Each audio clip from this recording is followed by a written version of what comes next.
as we begin to wind down the series through the Psalms that I've been doing on the theme of hope, this will be the last one, and then before next week when we do Psalm 84 and we just tie it all together.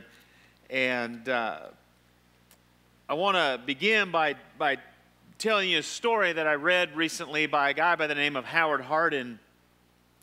And he says that when he was growing up, he lived in kind of a dangerous neighborhood, and people had broken into their house like 3 or 4 times.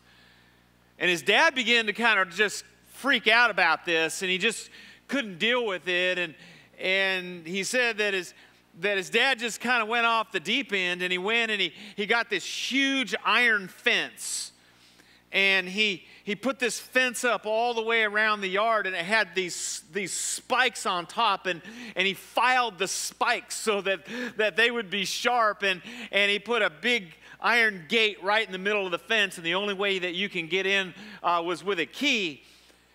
And he said that just in case somebody, he didn't know who, you'd have to be an acrobat or something like that, but just in case somebody was somehow able to make it over this huge fence with the sharpened spikes on top, he went and got the meanest, most violent dog that he could ever find. And he said it was, in his words, it was an evil chow named Scrappy. And he said the word Scrappy tells you everything you need to know about this dog.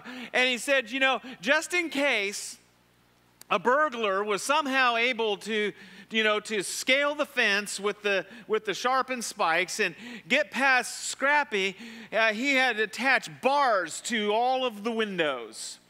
And he put deadbolts, multiple deadbolts, on all of the bars. And he said, it would have taken even the most experienced burglar several hours to bypass all of these things that his father had done to their home. And he said, just in case the burglar got through all of that, his father went and bought a whole assortment of weapons and stockpiled ammunition in their house.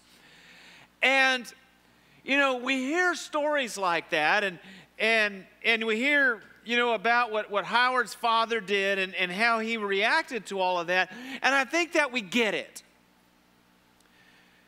We kind of maybe even resonate with what he was feeling a little bit. And who knows, maybe there's one or two of us here that would do pretty much the exact same thing.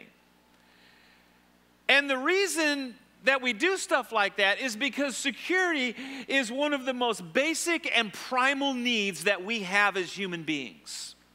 In fact, when you look at Maslow's hierarchy of needs that you have to study in Psych 101, they always give you the hierarchy of needs. The first level is physiology, food, air, and water. And then once you know that you're not going to die, the next level is security. And Maslow states security as security of body, employment, resources, morality, family, health, and property. And then only after these security needs are met can we move on to other needs like friendship and intimacy and self-esteem and self-actualization. And this basic and primal need for security that we have drives so much of what we do as human beings, so much of what we do as individuals. If you think about it, it's why we work. It's why we all have jobs. Because we need money so that we can feel secure, so that we can live. It's why we go out and get an education to increase our earning potential. It's why we save. It's why we invest. It's why we obey rules. Safety rules, like don't run with scissors, stuff like that, and traffic rules, and social rules, and even relational rules. It's why we take care of ourselves, or try to take care of ourselves, and eat right, and work out, and get physicals, and all of those sorts of things. It's why we get insurance. Now most people have house insurance, car insurance, life insurance, health insurance, and even disability insurance, because we want to make sure that we have all of the bases covered for just about everything. And so, most people today in our society guard themselves with layers upon layers of protection. Figuratively speaking, we start with the big wrought iron fence out front with the sharpened spikes on top. And then we move on to evil chows named Scrappy. And then we're putting bars on the windows and deadbolting the doors. And if someone or something were able to get through all of that, we have our weapons stockpile with lots and lots of ammunition. And even then, some of us are still anxious about the unknown, because it's the unknown, isn't it? And we try to insulate ourselves against any possible thing that could happen, but we know there are still things that could happen. We could get in an accident. We could have an illness. We can have a broken relationship with someone that we care about. We could get caught in a downsizing at work. We could die, or someone that we love, might possibly die. And so we worry about the things that we know about, and we worry about the things that we don't know about, that we are sure might possibly be lurking out there somewhere. And into this need for security, God speaks Psalm 121. And it reads like this: I lift my eyes to the hills. Where does my help come from? My help comes from the Lord, the maker of heaven and earth. He will not let your foot slip. He who watches over you will not slumber. Indeed, he who watches over Israel will neither slumber nor sleep. The Lord watches over you. The Lord is your shade at your right hand. The sun will not harm you by day, nor the moon by night. The Lord will keep you from all harm. He will watch over your life. The Lord will watch over your coming and going, both now and forevermore. This is known as a psalm of ascent. Every year, Jewish pilgrims would travel to Jerusalem for the Passover. They were going to sacrifice to the Lord. They were going to worship God. They were going to meet God. And to do this, they would have to leave the comfort and security of their homes and travel often dangerous or even treacherous ways to get there. And so many of the pilgrims would feel insecure and vulnerable about the journey that they were about to embark. And the passage actually mentions three of the things that were common to troubled travelers as they made their way on this pilgrimage. The first thing that it mentions is the idea that, they didn't have roads like we have today. None of the roads were paved, and some of them were starting out on roads that were little more than goat paths, and they were often filled with rocks and potholes, and it was really easy for someone to slip and fall and twist their ankle, which is a really big deal when you're walking dozens and dozens and dozens of miles, and now you're out in the middle of nowhere, and now you have to walk back in. Also, this takes place in the Middle East, and we know it's very hot there and there's very little shade. And for travelers on this journey, being sunburned or getting heat stroke was actually a very real problem that they encountered. And it makes reference to that. And then finally, back then, they believed that prolonged exposure to moonbeams actually caused mental or emotional illness and even psychotic episodes. This is where we get the term moonstruck or lunacy or lunatic. And so, as the pilgrims were making their way to Jerusalem, over time, they developed these psalms of ascent that they would sing on their way to go and worship God, to go and meet God. The Psalms of Ascent in the Old Testament are Psalms 120 to 134. Those are the Psalms of Ascent. And the Psalms were intended to prepare one's heart to meet God and to aid the traveler on his or her way. And this particular psalm is about how God protects and guards the pilgrims on their way to Jerusalem. The word guard here in Hebrew is used 8 times in its various forms in this particular psalm. And the overall narrative, the grand narrative of the psalm, is that God watches over those who actively seek him. Now, this raises a lot of questions. You just throw that out there. God watches over those who actively seek him. Because we can think of exceptions or problems or just different questions. And so I want to try this morning to ask and answer 3 of the most obvious questions, at least for me. And the first question that I have regarding the psalm, and so many of the other questions kind of fall under the umbrella of this one, and it's this: is the psalm really talking like physically?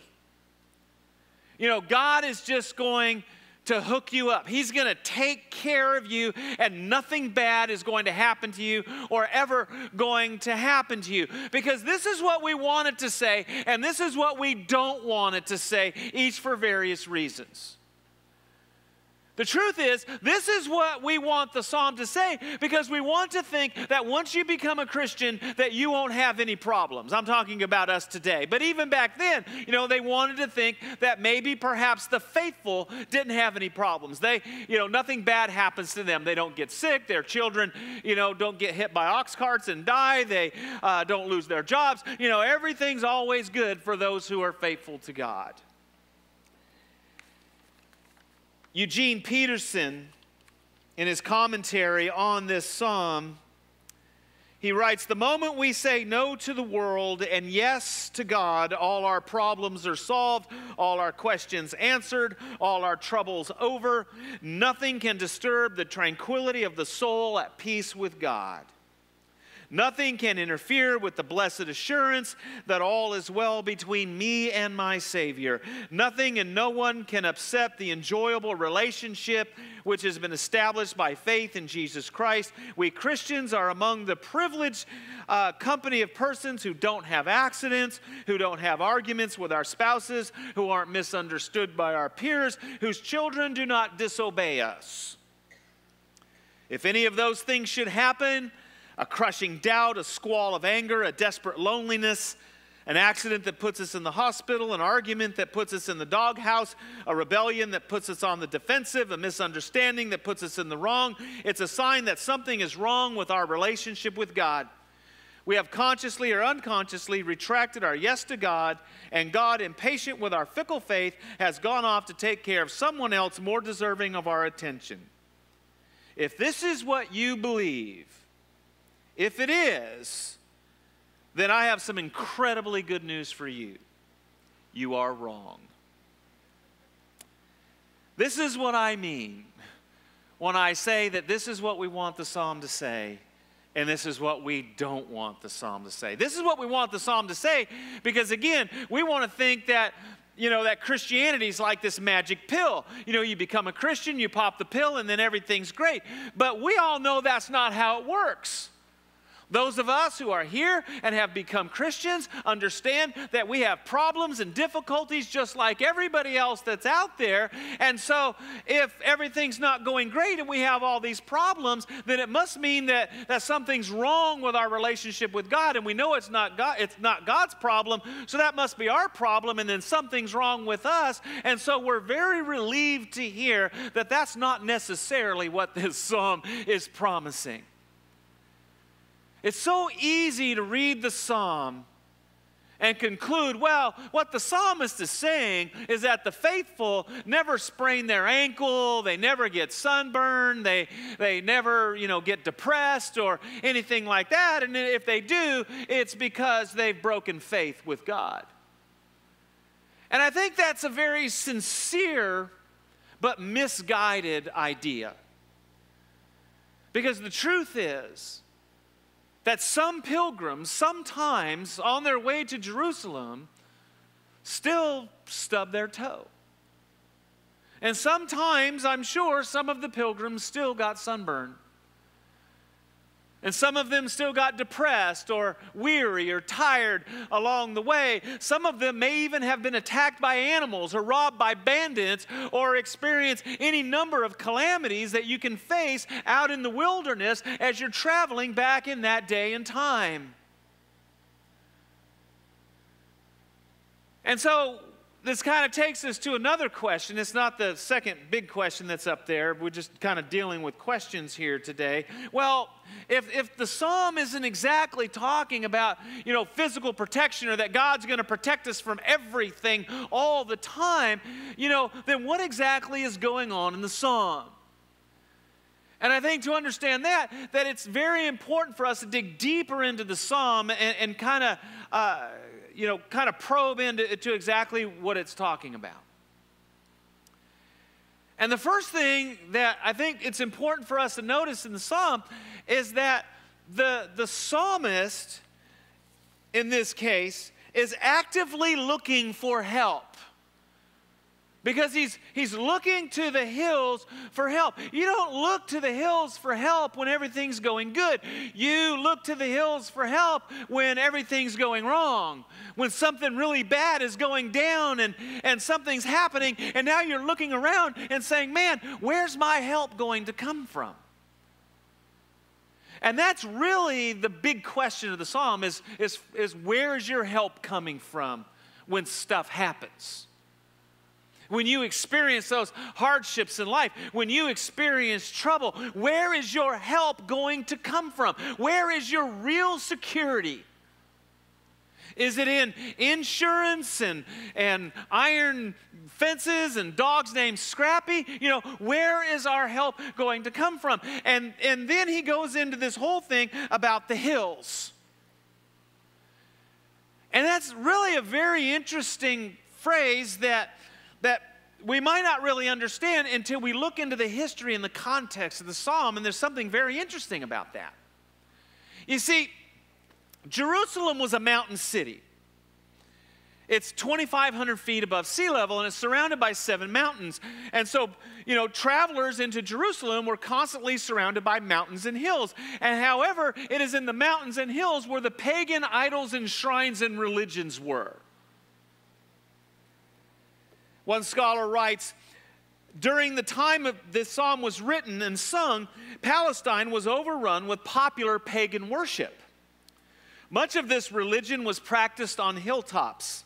Shrines were set up, groves of trees were planted, sacred prostitutes, both male and female, were provided.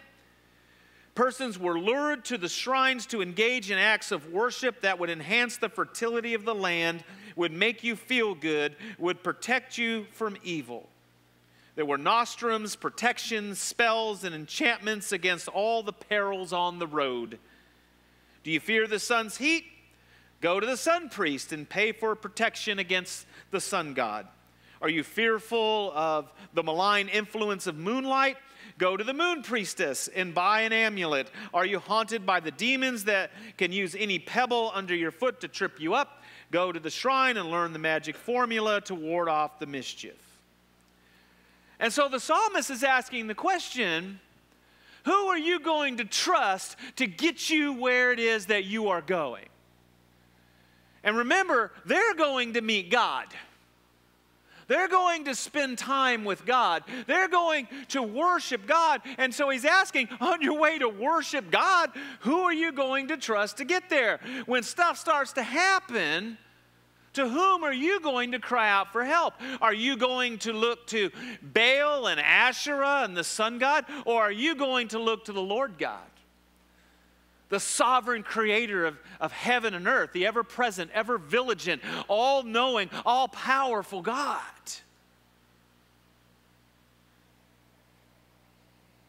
And so some of you are probably sitting there and thinking, well, I'm kind of confused. So are you saying that then that the Lord does help, like physically and with our problems? Or are you saying that he doesn't really help because you said he doesn't fix everything all the time? And I think that in part, and for some measure, I think that's what the passage is saying. And that I'm sure that the pilgrims on the way to Jerusalem singing the Psalms of Ascent would fare better in general than the regular travelers on the road. Just as Christians still get sick and experience the troubles of this world, but it doesn't mean that God still doesn't watch over us. And to help us understand what I'm talking about, I'm going to go to two more questions, and we're still under the subset of that big question that's up there. Is this psalm, promising protection for the faithful? And so here's a couple of questions that at least help me understand this idea of God watching over the faithful, at least in a physical sense. And I'm not even sure that's the primary point of this psalm, but I think it can be a takeaway from this psalm in many instances. Have you ever been through something?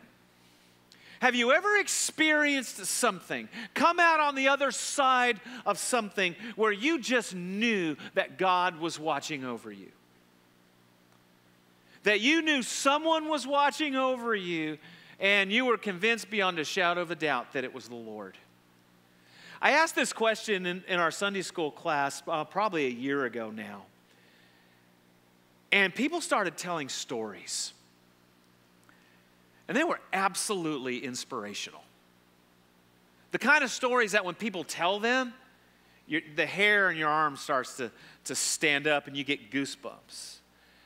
And I remember the story I told that day because it's one of those situations that I had. It was way back when my children were young and my youngest daughter, Jessie, was 6 months old. And I remember because I used to carry her around in a child's backpack on my back. And my family had went with two other families from our church to Kings Canyon National Park in California, which is the national park just south of Yosemite. And really, it's just as beautiful as Yosemite. It's got the huge valleys with the sheer cliffs and the huge sequoia trees that, are wide enough to drive a semi-truck through if you were to, cut a hole in them. I mean, it's just a beautiful place. And there's a Christian camp up there called Hume Lake, and Hume Lake was doing this astronomy presentation for families where they were going to take us out onto this rock that was kind of semi-curved, and we'd all lay on the rock, and this guy was going to just talk about the universe and how incredibly complex and infinite and wonderful the universe is, and how that just points to the sovereignty and the omnipotence of God. And they said that we had to meet at this certain place because we had to drive to this place and we needed to bring a flashlight. Well, because we had to walk to the place where we were going to go, so we needed flashlights. Well, my wife Cindy and the other two moms that were with us decided that they were going to get really cute, that we didn't need flashlights. They were going to make these little lanterns. It was like a little tin, but it looked like a wrought iron lantern, like a really old little thing. And it was, about yay high. And you open it up and you put a little candle inside. And then they put them on the end of dowels. And the dowels were like 3 feet long. And so we had these, so there's like this whole party of 3 families. And like 2 of the families had 4 kids and 1 of the families had 2 kids. So there's like, 16 of us, this huge group of people, and we're all walking in with these little lanterns on these dowels. And the problem is that we couldn't see a thing. Those little lanterns, they didn't project like a flashlight does, where you can see where you were going. In fact, they actually made things worse because we would look at it. I mean, we're out in the middle of nowhere. There's no lights, no light pollution. It's dark. You can't see your hand in front of your face. But you look at that little lantern thing, and not only is it dark, but now the flame had this way of like burning your eyes or something, and now we had spots in front of our face on top of the dense darkness. So we had no idea where we were going. And so there's a big group of people, because there are a lot of other people came. There's like 50, 60 people total. And there's a guide, and he starts taking us down this path. And, of course, I got Jesse on my back, and I got this stick. And I didn't want to walk in the big crowd because it's just awkward. And so I decided I was going to walk 10 feet to the left of everyone. And so I got my stick and my little thing, and I'm trying to walk like this. I can't see a thing. Jesse's on my back. Well, I'm kind of walking straight. Well, they had all started veering off to the right. That's where the trail went. And I just walked straight. And it was just like this. I walked straight off this ledge with Jesse on my back. And fortunately, the drop was only about 5 feet. And I didn't want to roll because Jesse's on my back, so I skinned up my palms pretty good, and I cried out. And of course, everybody, came back on the trail, and they're running over, and, I'm down there, and, I'm pretty upset, and I had to hand Jesse up to everybody, and they had to get my arms, and two guys had to pull me out off this ledge. And of course, it's the middle of the night. I had no idea where I was or anything about that. And about 2 days later, we're driving by that same spot where we were, and there was the sign for the parking lot, and I said, hey, let's pull in there. I want to see where I walked off the ledge. And as we got out of our car and we walked over to that spot, and I looked at it, my blood froze. Because that ledge was the beginning of a sheer cliff, the kind that they only have in like Yosemite and Kings Canyon. Sheer cliff, 2,000 to 3,000 feet down. And the whole thing's about 300 feet wide. And in this one little corner, maybe about 6 feet, this way, and maybe 4 or 5 feet this way, just this one little corner, there's this ledge 5 feet down. And had we walked off any other place of those 300 feet, Jesse and I wouldn't be here today. We would have fallen to our deaths. And even today, when I think about it, it really moves me. And there is no way anyone could ever convince me that God wasn't guiding my steps that night.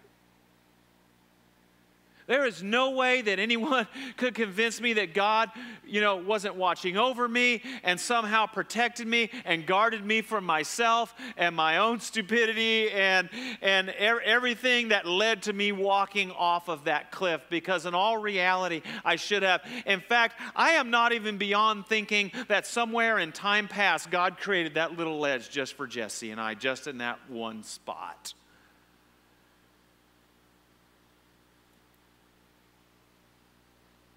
And the funny thing is, I told that story, and then someone else tells a story that's even better than that. And someone else tells a story.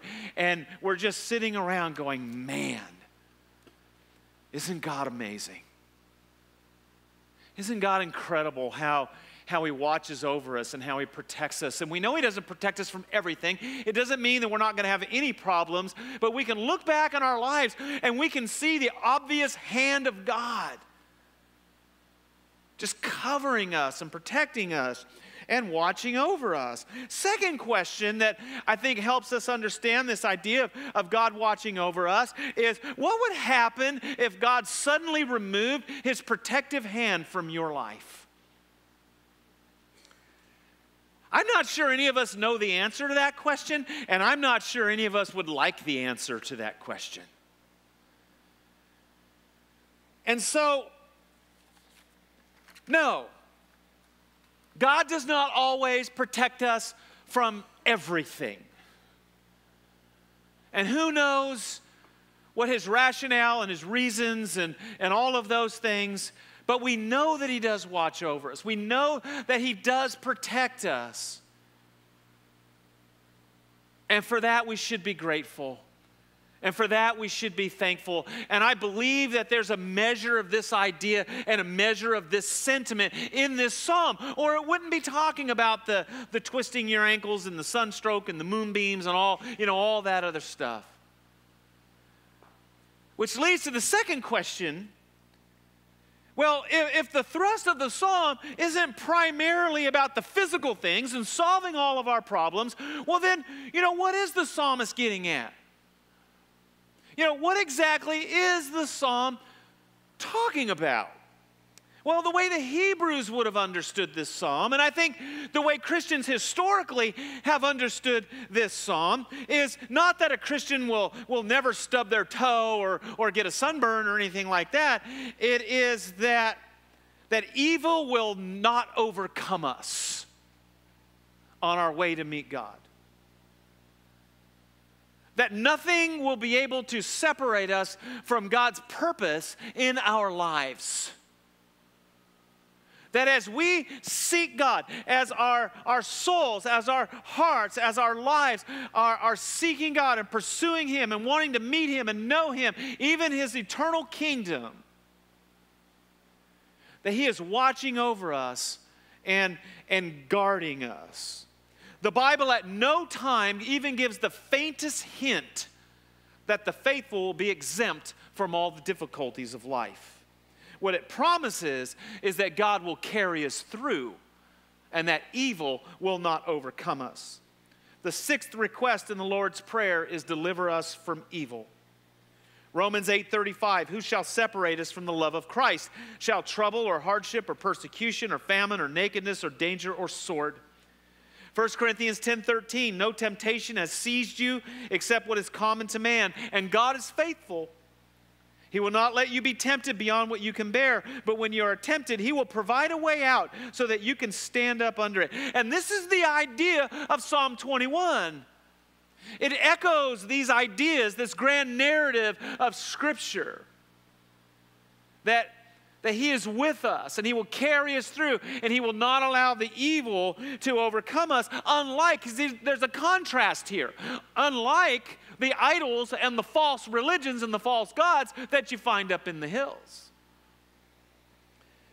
For example, in Jeremiah 3:23, Jeremiah says, surely the commotion on the hills, and he's referring to the idolatry in the hills, surely the commotion on the hills and mountains is a deception.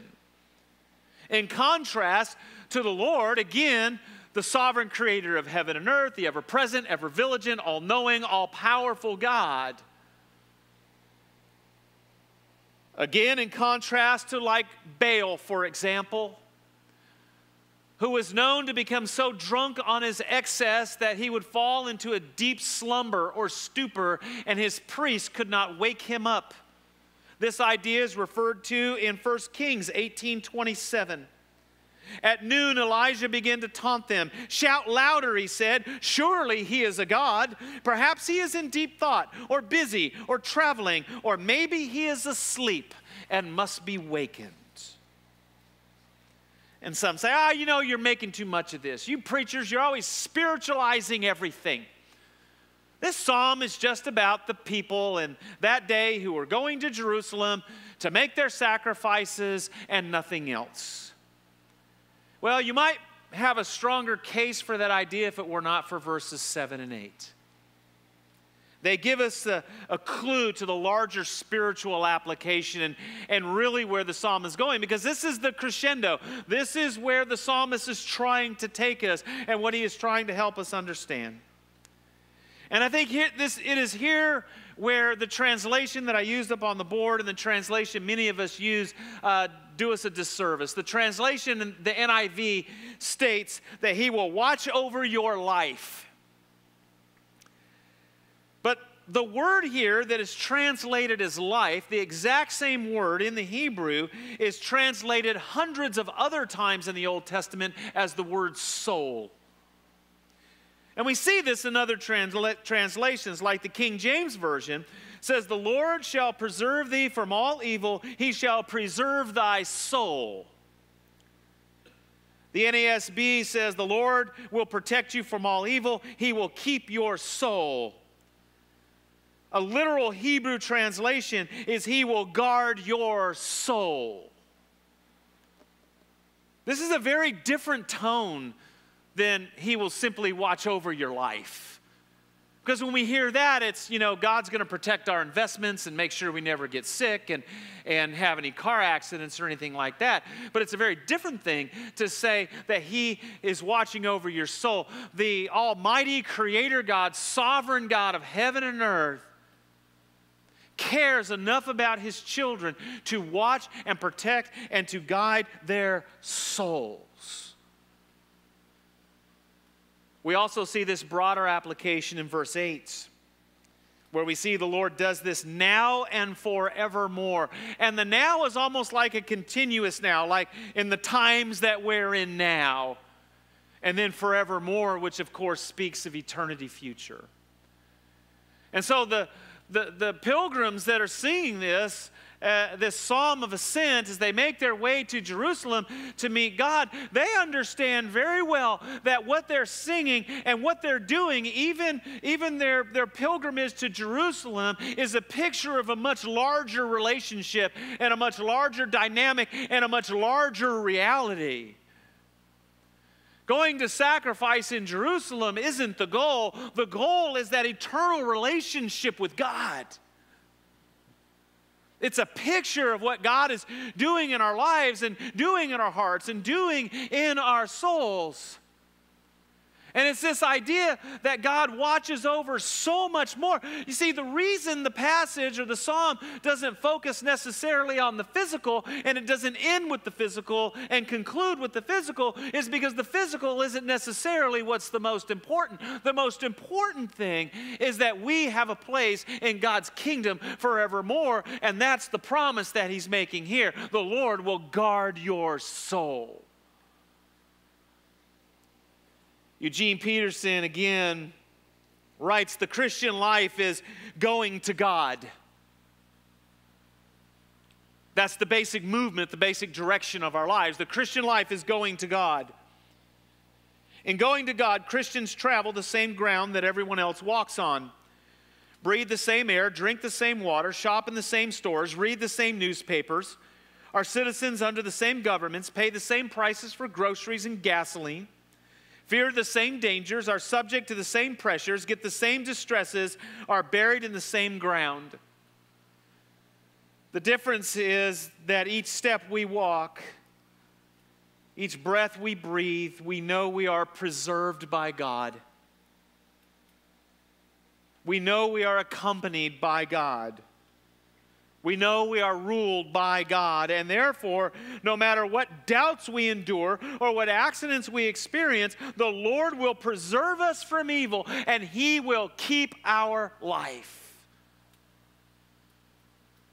And so this leads to the final and third question that I wanted to ask today, and that is, so what does this mean for us today? Because this is Old Testament stuff, right? And oftentimes we have this disconnect between the Old Testament and the New Testament. It's a perceived disconnect, but we're like, hey, we're Christians now. We have Christ. We live under the new covenant. So how does this passage here in the Old Testament relate to us? And I think it's just a very powerful message of hope. And the message really kind of starts with the idea, again, of now and forevermore, and that is that there is a reality beyond the temporal. And yes, if the temporal is all you got, man, you throw everything into it, everything to guard it. You got the big metal gates and the sharpened spikes and the evil child's named Scrappy and the stockpile of weapons and ammunition, because you got to protect it, because it's everything to you. But when we understand the true nature of things, when we understand the eternal nature of things, we understand that there is a different security that we need to be worried about. And that is this idea, not how can I protect myself from the dangers of this world, but how can I protect myself from the dangers of myself and the dangers that I might find myself in eternity. How can I ensure that I am with God, that I am not overcome by evil in some way and remain separated from God, forever. And so, from a Christian perspective, when we begin to look at our basic need for security, and it is a basic primal need that we have, the strongest area of this security ought to be our eternal security. It ought to be that our relationship with God is secure. Our place in the kingdom is secure. We're living in the kingdom. And all the rest of this stuff is afterthought. Yeah, it's nice. And yeah, I have house insurance. And not just because my lender makes me. I mean, I would anyway. But I'm not consumed with guarding and protecting everything in this life. And that God makes promises, so many promises. You know, in my house are many rooms, and if it were not so, I would not have told you. You know, I go to prepare a place for you. You know, He will wipe away every tear, and there will be no more death or dying or pain. You know, and just on and on, there's promise after promise. You know, God demonstrates His love towards us in this: while we were yet sinners, Christ died for us. For God so loved the world that He gave His one and only Son, that whosoever believes in Him should not perish but have eternal life. And these things I write to you that you may know that you have eternal life. And the idea is that we are secure in God. Our soul is secure in God. We don't have to fret, you know, and we might still worry about stuff because this world is a dangerous place and the stuff around us, but we don't have to worry about the things that are truly important because God's got our back. He's holding us in His hands. And if we have trusted Christ for salvation and we know Him and we have given ourselves over to Him, He considers us His children, His sons, His daughters. And He will guard your soul. He will watch over you and protect you and keep you from evil to guide you into His house. And so, yeah, God watches over us, His children generally, but He takes it to a whole nother level in this psalm. And when you think about it, it's the place that brings true and genuine and real assurance. And if you want to know how to have that assurance, then it's simply a matter of giving your life to Christ. The Bible promises that as we trust Him for the forgiveness of our sins, that God will keep us. And He will keep us all the way home. He will keep us into His kingdom.